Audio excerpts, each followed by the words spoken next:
یعنی ذی الحج 12 نبوی بمطابق جولائی 621 عیسوی تو 12 آدمی حاضر ہوئے۔ ان میں 10 خزرج سے اور 2 اوس سے تھے۔ خزرج کے 10 میں سے جابر بن عبداللہ بن ریعاب کو چھوڑ کر باقی 5 تو وہی تھے جو پچھلے سال آ چکے تھے، جبکہ نئے 5 یہ تھے: معاذ بن حارث یعنی معاذ بن افرا، زکوان بن عبد القیس، عبادہ بن صامت، یزید بن ثعلبہ، عباس بن عبادہ بن نزلہ، اور اوس کے 2 آدمی ابو الحسم بن الطیحان اور اویم بن سائدہ تھے۔ یہ لوگ مینا کی گھاٹی میں رسول اللہ صلی اللہ علیہ وسلم کے ساتھ جمع ہوئے۔ عقبہ کی اس بیعت کی تفصیل صحیح بخاری میں سیدنا عبادہ بن صامت رضی اللہ عنہ سے مروی ہے۔ وہ بیان کرتے ہیں کہ رسول اللہ صلی اللہ علیہ وسلم نے فرمایا: آؤ مجھ سے اس بات پر بیعت کرو کہ اللہ کے ساتھ کسی چیز کو شریک نہیں کرو گے، چوری نہیں کرو گے، زنا نہیں کرو گے، اپنی اولاد کو قتل نہیں کرو گے، اپنے ہاتھ پاؤں کے درمیان سے گھڑ کر کوئی بہتان نہیں لاؤ گے، اور کسی بھلی بات میں میری نافرمانی نہیں کرو گے۔ جو شخص یہ ساری باتیں پوری کرے گا تو اس کا اجر اللہ کے پاس ہے، اور جو شخص ان میں سے کسی چیز کا ارتکاب کر بیٹھا پھر اسے دنیا ہی میں اس کی سزا دی گئی تو یہ اس کے لیے کفارہ ہوگی، اور جو شخص ان میں سے کسی چیز کا ارتکاب کر بیٹھا پھر اللہ نے اس پر پردہ ڈال دیا تو اس کا معاملہ اللہ کے حوالے ہے، وہ چاہے تو سزا دے چاہے تو معاف کر دے۔ سیدنا عبادہ فرماتے ہیں کہ ہم نے اس پر آپ سے بیعت کی۔ بیعت پوری ہو گئی اور حج ختم ہو گیا تو نبی کریم صلی اللہ علیہ وسلم نے ان کے ساتھ مصعب بن عمیر رضی اللہ عنہ کو روانہ فرمایا تاکہ وہ لوگوں کو قرآن پڑھائیں اور دین سکھائیں۔ سیدنا مصعب بن عمیر رضی اللہ عنہ نے ابو امامہ اسعد بن زرارہ رضی اللہ عنہ کے گھر قیام فرمایا، پھر دونوں اسلام کی تبلیغ کے لیے سرگرم ہو گئے۔ اس کے بعد اگلے سال موسم حج سے پہلے مصعب بن عمیر رضی اللہ عنہ بہت سی کامیابیوں کی بشارتیں لیے مکہ معظمہ واپس آ گئے۔ موسم حج 13 نبوت میں یثرب کے 70 سے زیادہ مسلمان حج کی ادائیگی کے لیے مکہ تشریف لائے۔ یہ اپنی قوم کے مشرک حاجیوں میں شامل ہو کر آئے تھے۔ مسلمانوں نے طے کیا کہ رسول اللہ صلی اللہ علیہ وسلم کو مدینہ منورہ آنے کی دعوت دیں گے۔ چنانچہ یہ لوگ ایام تشریق کے درمیانے روز یعنی 12 ذی الحجہ کو رات کے وقت جمرہ عقبہ کے پاس گھاٹی میں جمع ہوئے۔ یہ کل 75 آدمی تھے، 62 خزرج کے اور 11 اوس کے۔ ان کے ساتھ 2 عورتیں بھی تھیں، اور یہ اجتماع بالکل خفیہ طریقے سے ہوا۔ نبی اکرم صلی اللہ علیہ وسلم اپنے چچا سیدنا عباس رضی اللہ عنہ کے ساتھ ان لوگوں کے پاس پہنچے۔ سیدنا عباس رضی اللہ عنہ ابھی تک مسلمان نہیں ہوئے تھے، لیکن اپنے بھتیجے کے معاملے میں اطمینان چاہتے تھے، اس لیے سب سے پہلے انہوں نے ہی بات کی۔ بولے، رسول اللہ صلی اللہ علیہ وسلم اپنی قوم اور اپنے شہر میں عزت اور حفاظت کے ساتھ ہیں، لہٰذا اگر تمہارا یہ خیال ہے کہ تم انہیں جس چیز کی طرف بلا رہے ہو اسے نبھاؤ گے اور انہیں ان کے مخالفین سے بچا لو گے تو تم نے جو ذمہ داری اٹھائی ہے اسے اچھی طرح جان لو، ورنہ ابھی سے انہیں چھوڑ دو۔ ان کے جواب میں اہل یثرب کے ترجمان سیدنا برا بن معرور رضی اللہ عنہ نے کہا، ہم رسول اللہ صلی اللہ علیہ وسلم سے سچے دل سے وفاداری کا ارادہ رکھتے ہیں، اپنی جانیں ان پر نچھاور کر دیں گے، لہٰذا اے اللہ کے رسول آپ بات کیجئے اور اپنے رب کے لیے اور اپنے لیے جو عہد و پیمان پسند ہو لے لیجئے۔ اس کے بعد رسول اللہ صلی اللہ علیہ وسلم نے گفتگو فرمائی، آپ نے قرآن کریم کی تلاوت فرمائی، پھر ان حضرات کو اللہ کی طرف دعوت دی، اسلام کی طرف رغبت دلائی اور اپنے رب کے لیے عہد لیا۔ فرمایا، تنہا اسی کی عبادت کرو اور اس کے ساتھ کسی کو شریک نہ کرو۔ اس پر اہل یثرب نے کہا، ہم کس چیز پر آپ سے بیعت کریں؟ نبی کریم صلی اللہ علیہ وسلم نے فرمایا، چستی اور سستی ہر حالت میں بات سنو گے اور مانو گے، تنگی اور خوشحالی ہر حال میں مال خرچ کرو گے، بھلائی کا حکم دو گے اور برائی سے روکو گے، اللہ کے راستے میں اٹھ کھڑے ہوگے اور اس سلسلے میں کسی ملامت کرنے والے کی ملامت کی پرواہ نہیں کروگے، اور جب میں تمہارے پاس آ جاؤں تو میری مدد کرو گے، اور جس چیز سے اپنی جان اور اپنے بال بچوں کی حفاظت کرتے ہو اسی سے میری حفاظت کرو گے، اور تمہارے لیے جنت ہے۔ سیدنا عبادہ رضی اللہ عنہ فرماتے ہیں کہ ہم نے آپ سے اس بات پر بھی بیعت کی کہ حکومت کے بارے میں اہل حکومت سے جھگڑا نہیں کریں گے۔ اس پر سیدنا برا بن معرور رضی اللہ عنہ نے آپ کا ہاتھ پکڑا اور عرض کیا، ہاں اس ذات کی قسم جس نے آپ کو حق کے ساتھ بھیجا ہے، ہم یقیناً اس چیز سے آپ کی حفاظت کریں گے جس سے اپنے بال بچوں کی حفاظت کرتے ہیں، لہذا آپ ہم سے بیعت لیجئے۔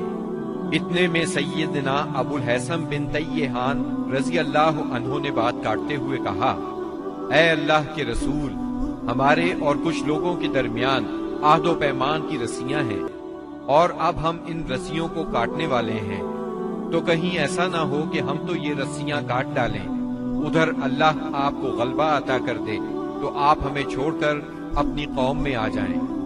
یہ سن کر آپ مسکرائے، پھر فرمایا، نہیں بلکہ آپ لوگوں کا خون میرا خون اور آپ لوگوں کی بربادی میری بربادی ہے۔ میں آپ لوگوں سے ہوں اور آپ لوگ مجھ سے ہیں۔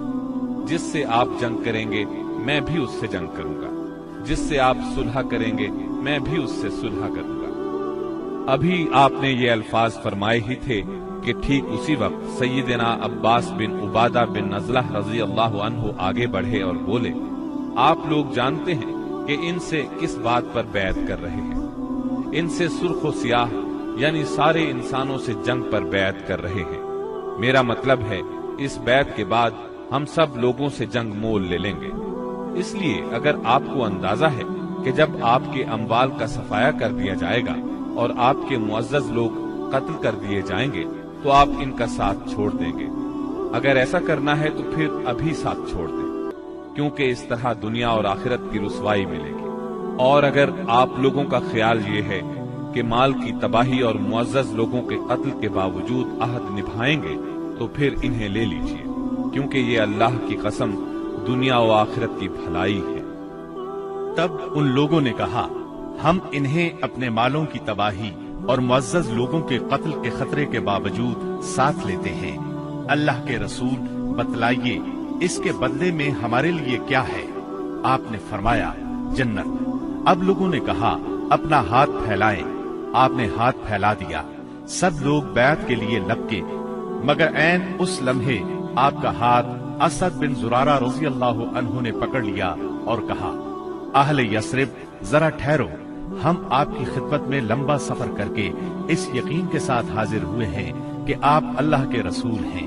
آج آپ کو یہاں سے لے جانے کا مطلب ہے سارا عرب ہمارا دشمن ہو جائے گا، ہمیں اپنے سرداروں کا قتل اور تلواروں کے وار برداشت کرنا ہوں گے۔ اب اگر آپ سب لوگ یہ بات برداشت کرنے کے لیے تیار ہیں تو انہیں لے لیں، اس صورت میں آپ کا اجر اللہ کے ہاں ہے، اور اگر آپ لوگوں کو اپنے بارے میں کوئی اندیشہ ہے تو انہیں ابھی چھوڑ دیں، یہ عذر اللہ کے نزدیک زیادہ قابل قبول ہوگا۔ یہ سن کر لوگوں نے کہا، اسد اپنا ہاتھ ہٹائیے، اللہ کی قسم نہ ہم اس بیعت کو چھوڑ سکتے ہیں نہ توڑ سکتے ہیں۔ اس کے بعد ایک ایک آدمی نے اٹھ کر بیعت کی۔ راجح ترین قول کے مطابق سب سے پہلے بیعت کرنے والے خود اسد بن زرارہ رضی اللہ عنہ تھے۔ ایک قول یہ بھی ہے کہ سب سے پہلے بیعت ابو الحسن بن تیہان نے کی۔ ایک تیسرا قول یہ ہے کہ سیدنا برا بن معرور نے سب سے پہلے بیعت کی۔ دونوں عورتوں کی بیعت صرف زبان سے ہوئی، ان سے آپ نے مصافحہ نہیں فرمایا، بلکہ فرمایا بس ان کی بیعت ہو گئی، میں عورتوں سے مصافحہ نہیں کرتا۔ بیعت مکمل ہو چکی تو رسول اللہ صلی اللہ علیہ وسلم نے فرمایا، اپنے میں سے 12 نقیب پیش کریں جو اپنی قوم کے نگران ہوں گے، ان کے معاملات کے ذمہ دار ہوں گے۔ اس پر 9 آدمی خزرج سے اور 3 آدمی اوس سے منتخب کیے گئے۔ جب ان کا انتخاب ہو چکا تو رسول اللہ صلی اللہ علیہ وسلم نے فرمایا، آپ لوگ اپنی قوم کے تمام معاملات کے ذمہ دار ہیں، جس طرح عیسیٰ علیہ السلام کے حواری ان کی طرف سے کفیل ہوئے تھے، اور میں اپنی قوم یعنی مسلمانوں کا کفیل ہوں۔ ان سب نے ایک زبان ہو کر کہا جی ہاں۔ تو یہ تھی دوسری بیعت عقبہ۔ یہ نبی صلی اللہ علیہ وسلم کی زندگی میں اب تک کی سب سے بڑی بیعت تھی۔ اس بیعت کی وجہ سے حالات کا رخ تبدیل ہوا، تاریخ نے ایک اہم موڑ لیا۔ عقبہ کی پہلی اور دوسری بیعت کے بعد یثرب میں مسلمانوں کو امن اور پناہ کی جگہ مل گئی، اس لیے نبی کریم صلی اللہ علیہ وسلم نے مکے کے مسلمانوں کو اجازت دے دی کہ وہ اپنا وطن چھوڑ کر شہر مدینہ ہجرت کر جائیں۔ مکہ میں اب گنتی کے چند مسلمان رہ گئے تھے۔ نبی کریم صلی اللہ علیہ وسلم سیدنا ابو بکر صدیق رضی اللہ عنہ اور سیدنا علی رضی اللہ عنہ کو خاص اہمیت دیتے تھے، اسی لیے قریش کو اندازہ تھا کہ اب یہ تینوں بھی مدینے چلے جائیں گے۔ انہیں مسلمانوں کی مدینہ منورہ کی طرف ہجرت اور وہاں ان کے اجتماع سے اپنے دین، اپنی تجارت اور اپنے وجود کے لیے بھی خطرہ محسوس ہوا۔ چنانچہ وہ 26 صفر 14 نبوت بمطابق 16 ستمبر 22 عیسوی جمعرات کے دن پہلے پہر غور و خوض کے لیے دار الندوہ میں جمع ہوئے۔ اس اجتماع میں قریش کے قریباً سبھی سردار موجود تھے۔ ابلیس بھی نجد کے ایک شیخ جلیل کی صورت میں اجازت لے کر ان میں شریک ہوا۔ ان سب لوگوں کو اصل مسئلہ پیش کیا گیا۔ سب نے اپنے اپنے انداز میں اور اپنی اپنی عقل کے مطابق تجویز پیش کی، لیکن ہر تجویز میں کوئی نہ کوئی خامی محسوس ہوئی، اس لیے تمام تجاویز رد کر دی گئیں۔ اب ابو جہل نے کہا، اس کے بارے میں میری ایک رائے ہے، میں نے دیکھا ہے کہ تم اب تک اس پر نہیں پہنچے۔ وہ رائے یہ ہے کہ ہم ہر قبیلے سے ایک مضبوط صاحب نسب اور باکا جوان منتخب کریں، ان میں سے ہر ایک کو ایک ایک تلوار دیں، اس کے بعد سب کے سب اس شخص کا رخ کریں اور اسے ایک ہی وار میں اس طرح قتل کریں کہ سب کی تلواریں اس پر پڑیں۔ اس طرح اس کا خون سارے قبائل میں بکھر جائے گا اور عبد مناف سارے قبیلوں سے جنگ نہیں کر سکیں گے، اس لیے دیت یعنی خون بہا لینے پر راضی ہو جائیں گے اور وہ ہم انہیں دے دیں گے۔ شیخ نجدی یعنی ابلیس نے فوراً کہا، یہ ہوئی بات جو اس جوان نے کہی، رائے ہو تو ایسی، باقی سب بیکار۔ باقی لوگوں نے بھی اس رائے کو منظور کیا اور پھر اس کی تیاری میں لگ گئے۔ ابو جہل کے اس شیطانی منصوبے پر عمل کرنے کے لیے ایک رات سب قبیلوں کے بہادر ہاتھوں میں تلواریں لیے رسول اللہ صلی اللہ علیہ وسلم کے گھر کے چاروں طرف چھپ کر کھڑے ہو گئے۔ یہ قریش کا مکر تھا، لیکن انہوں نے یہ مکر اللہ سبحانہ و تعالی کے مقابلے میں کیا تھا، اس لیے اللہ نے اس طرح کا وار کیا کہ وہ سمجھ بھی نہ سکے۔ چنانچہ جبریل علیہ السلام نازل ہوئے اور نبی صلی اللہ علیہ وسلم کو قریش کی سازش کی خبر دی، ہجرت کی اجازت دی، دن اور نکلنے کا وقت مقرر کیا اور قریش کے مکر کو رد کرنے کا پروگرام بنایا۔ چنانچہ فرمایا، جس بستر میں آپ سویا کرتے ہیں آج کی رات اس بستر پر نہ سوئیں۔ چنانچہ اس رات آپ نے سیدنا علی رضی اللہ عنہ کو اپنے بستر پر سلا دیا۔ کفار نے آپ کے بستر پر سیدنا علی رضی اللہ عنہ کو چادر تانے سوئے ہوئے دیکھا تو گمان کیا کہ آپ سو رہے ہیں، چنانچہ فخر اور غرور سے مٹکنے لگے اور آپ کی گھات میں بیٹھ گئے، تاکہ جب آپ اٹھ کر باہر نکلیں تو سب آپ پر ٹوٹ پڑے۔ ادھر رسول اللہ صلی اللہ علیہ وسلم عین اس حالت میں کہ یہ لوگ آپ کے گھر کو گھیرے میں لیے ہوئے تھے باہر تشریف لائے۔ آپ اس وقت سورہ یاسین کی آیت 9 تلاوت فرما رہے تھے۔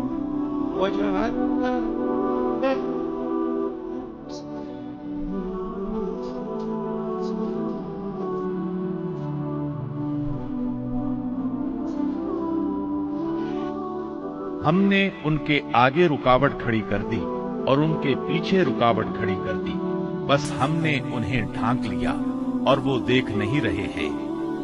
چنانچہ اللہ تعالیٰ نے ان کی نگاہیں پکڑ لی اور وہ آپ کا قطعاً احساس نہ کر سکے۔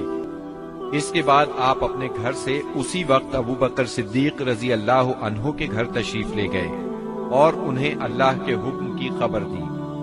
ابو بکر صدیق رضی اللہ عنہ پہلے ہی ہجرت کے لیے تیار تھے، چنانچہ انہوں نے اپنا تمام اثاثہ 6000 درہم اور ستوؤں کا تھیلا لیا اور مکان کی ایک کھڑکی سے نکل کر دونوں حضرات نے یمن کا رخ کیا اور فجر کی پو پھٹنے سے پہلے سور نامی پہاڑ کے ایک غار تک جا پہنچے۔ کوہ سور مکہ معظمہ سے 5 میل دور جنوب مغرب میں واقع ہے۔ اس ویران پہاڑ میں ایک تنگ غار ہے، یہ غار سور کے نام سے مشہور ہے۔ یہ غار اب تک موجود ہے۔ مکے سے مدینہ شمال کی طرف ہے۔ قریش کا خیال تھا کہ آپ نے اپنا سفر شمال ہی کی طرف کیا ہوگا، لیکن آپ اپنے سفر کا آغاز مخالف سمت سے کر کے غار سور میں جا پہنچے۔ ابو بکر صدیق رضی اللہ عنہ بھی آپ کے ساتھ تھے، اس لیے انہیں یار غار کہا جاتا ہے۔ رسول اللہ صلی اللہ علیہ وسلم اپنے یار غار کے ساتھ 3 دن اور 3 راتیں غار سور میں رہے۔ رات کی تاریکی میں سیدنا ابو بکر صدیق رضی اللہ عنہ کے فرزند سیدنا عبداللہ بن ابی بکر رضی اللہ عنہ دشمنوں کی سرگرمیوں کی اطلاعات پہنچاتے رہے۔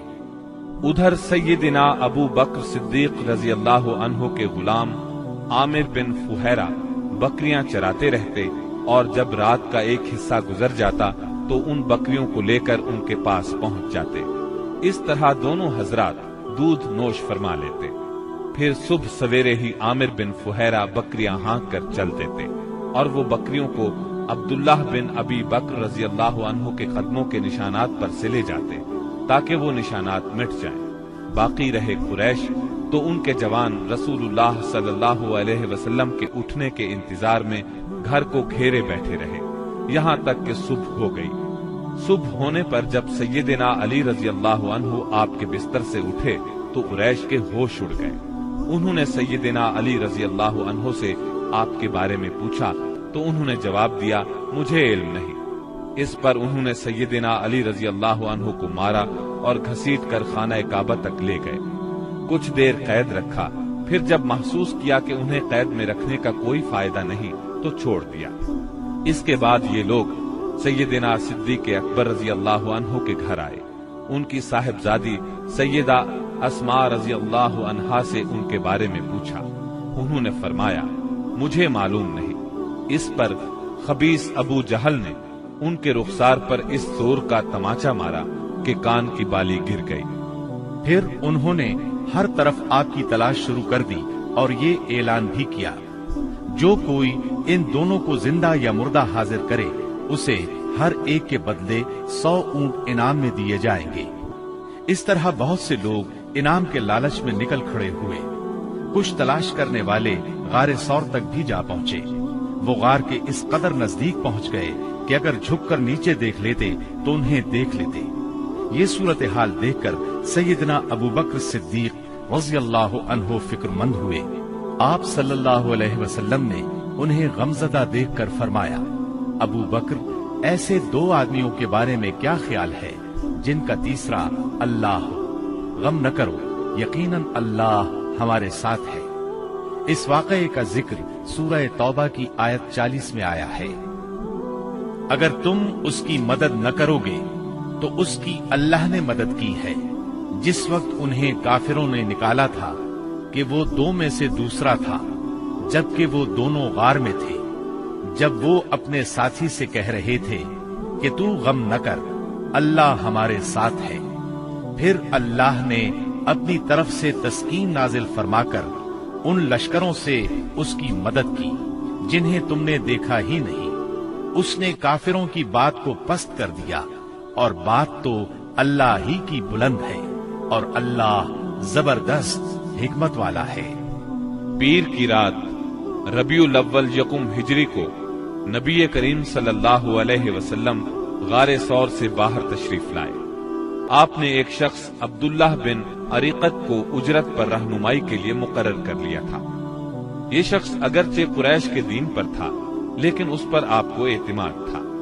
وہ وعدے کے مطابق 2 سواریاں لیے جبل سور کے دامن میں آ گیا، اور رسول اللہ صلی اللہ علیہ وسلم اور سیدنا ابو بکر صدیق رضی اللہ عنہ نے کوچ کیا۔